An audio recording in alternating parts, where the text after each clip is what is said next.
the National Assembly. In particular, there is an affidavit sworn and which is in favor of His Excellency the Deputy President, an affidavit sworn by the joint executors of the will, that is Mr. Njoroge Rigeru, together with the other executors. It is part of this record. We have not made an application to have it expunged. We have an opportunity to deal with it when the time comes. Lastly, Mr. Speaker, sir, the nature of the sittings that this House currently is undertaking is quasi-judicial. It is inquisitorial in nature. If that is to be the correct position, Mr. Speaker, sir, then the rules of evidence as we know it in the court would not necessarily bind the proceedings, because what has been presented is the subject of what the honorable senators are going to investigate. At the end of it, it is not a judgment that they will be giving, it will be a vote. I rest my case, Mr. Speaker, sir. Senior Counsel Paul Mwite. Mheshimiwa Speaker, first and foremost, the affidavits that my colleague, my learned friend, referred to were sworn by the executors of the will of the late brother to the Deputy President. They were filed in the National Assembly, in the proceedings in the National Assemblies. They were never filed here as affidavits of witnesses that we proposed to call. With regard to the affidavit of Governor Sakaja Johnston, it was specifically filed in the Senate, an affidavit of a witness that they intended to call. That affidavit has material injurious to the Deputy President. Mheshimiwa Speaker, we were looking forward to cross-examining Governor Sakaja so as to bring out the truth to assist this Honorable Senate to make a decision. If he is not being called, and in fairness to the Deputy Governor, all that we are asking is that affidavit be expunged together with the affidavit of Peterson Jomo, who they are not calling now, and also the affidavit of Mercy Wajau, who is not being called. It is not fair to file affidavits containing information allegations injurious to the other party, then ask that those affidavits to remain as part of the record without calling them and availing them for cross-examination. So my application is that the three affidavits be struck out. Thank you. Mr. Speaker, sir, just for clarity, there is absolutely no new material that was presented after the material that was sent to this House from the National Assembly. For instance, the affidavit by His Excellency Johnson Sakaja is to be found at volume 1 of the documents that have been filed. Maybe Counsel for the National Assembly, let me get it clear. Yes, the affidavit by the Nairobi governor, was it filed after the proceedings of the National Assembly, or it forms part and parcel of the proceedings that came from the National Assembly? It forms part and parcel of the proceedings that came from the National Assembly. In particular, Mr. Speaker, sir, all those affidavits form what constituted part of what came into through public participation. So just hold on that so that we make progress.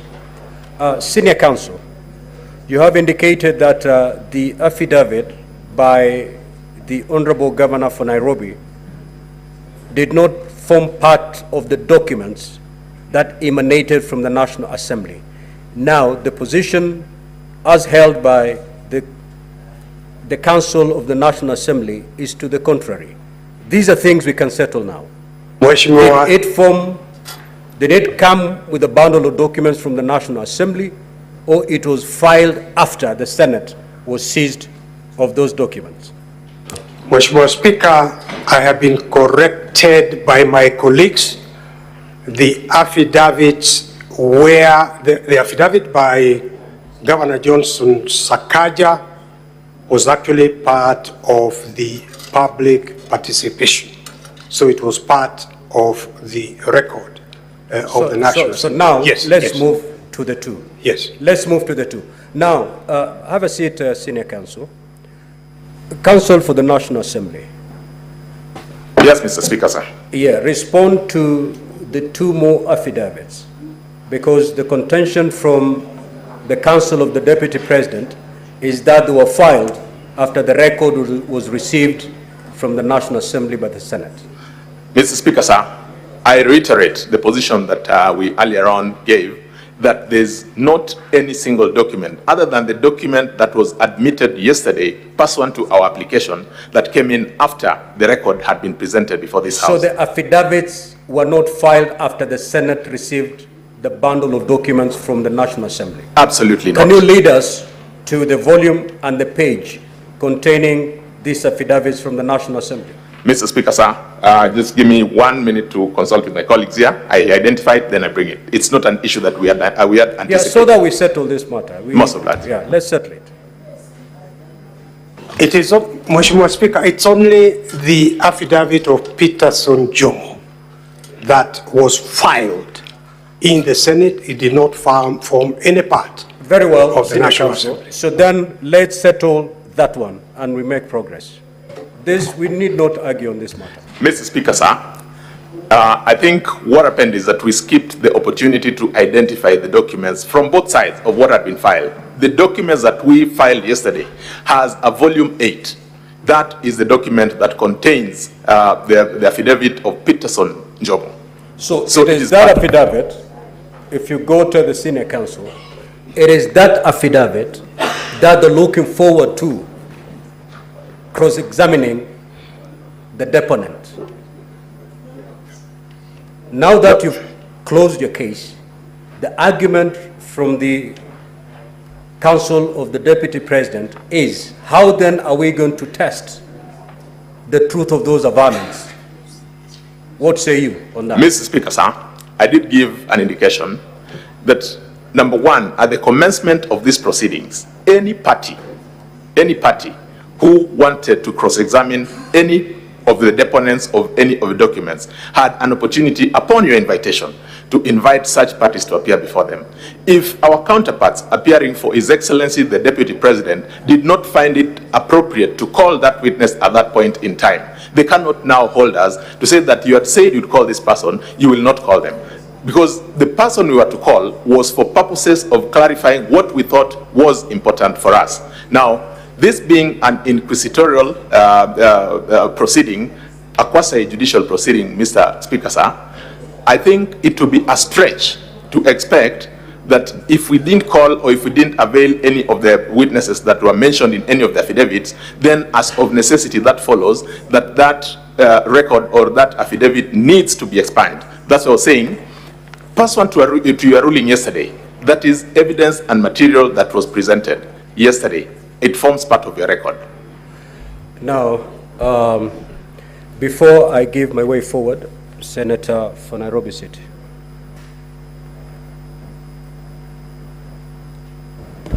Honorable Speaker, the counsel that are appearing in this case are people that I hold in extremely high regard. Senior Counsel Paul Muite appears to not have the confidence of the judges sitting here that we know how to treat evidence contained in an affidavit that is not tested at cross-examination. Even the judges you appear before in the courts that you practice in know what to do with evidence of a person who is not availing themselves for cross-examination. So, Honorable Speaker, I really don't understand what the contention is, because we sitting here as judges know how to treat that evidence, and I wanted to take this opportunity to calm the anxiety of Senior Counsel Paul Muite, that indeed we do know what to do with such evidence. Now, so that we make progress, so that we make progress, senior counsel has raised an important matter, which matter has been responded to by the counsel for the National Assembly. Now, honorable senators, there is an affidavit sworn by one Jomo Mushira, who had been listed to appear as a witness for and on behalf of the National Assembly. The National Assembly has closed its case without calling that particular witness, and yet there's an affidavit that the counsel for the Deputy President will not have an opportunity to cross-examine. The question, as you retire at the end of this hearing, is to look at the probative value of that particular document. Senior counsel Paul Mwite, your point is valid. The senators have noted.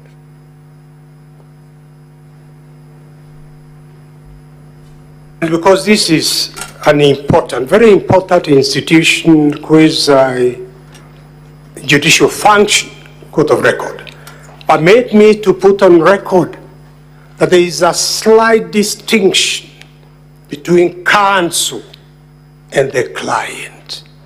I have absolute full faith in honorable senators, including my friend, the senator for Nairobi, but I am carrying out instructions of my client. Yeah, so I've given direction on this particular matter. Let us move forward. Having said that, Senior Counsel Paul Mwite, if you're ready, you may now usher in your witness. Mheshimiwa Speaker, we are anxiously waiting for the Deputy President. My colleagues can stand here, can stand in. For me, let me make inquiries and find out where he's held up. We certainly wish to call him as a witness. Very well.